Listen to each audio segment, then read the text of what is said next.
Saturday night in Mountain View changed the lives of two men. It's a traumatic event in the life of an officer. No officer wakes up in the morning and wants to go use deadly force on another person.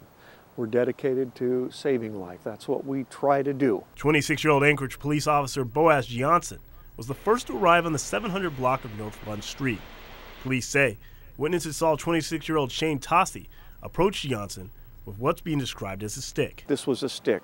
It was about 4 feet long, and it was held in such a manner that it could be mistaken for a baton. He was acting aggressively and approaching the officer, and he refused to put the stick down when the officer commanded him to do so. Tossi died.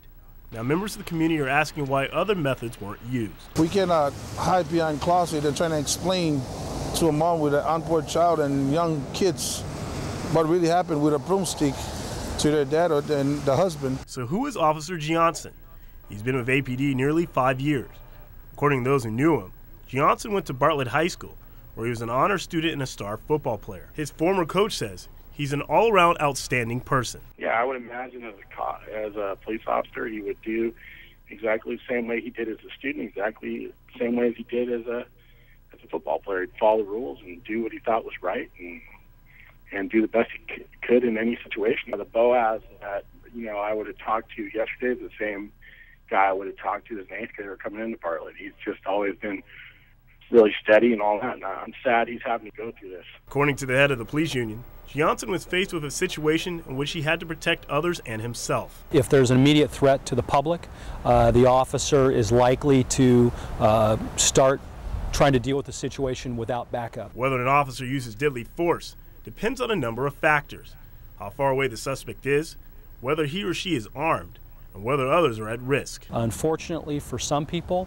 the officer may be required to use some type of force. Police call such incidents response to resistance. From the time the officer perceives the threat to the time that the officer uses the force is usually measured in seconds. So the officer has to make an immediate assessment on which tool is going to be the most likely to resolve the threat to themselves and to the public. In deadly force situations, police say they often have less than 4 seconds to react. Officers are trained to use deadly force primarily through their firearm, but in some cases with other tools if necessary. Police say Tossi had a weapon that could have been used lethally against officers or members of the public. The officer will put themselves between the public and the threat and take action if necessary. It's now up to the Office of Special Prosecutions to determine whether that action was the right one.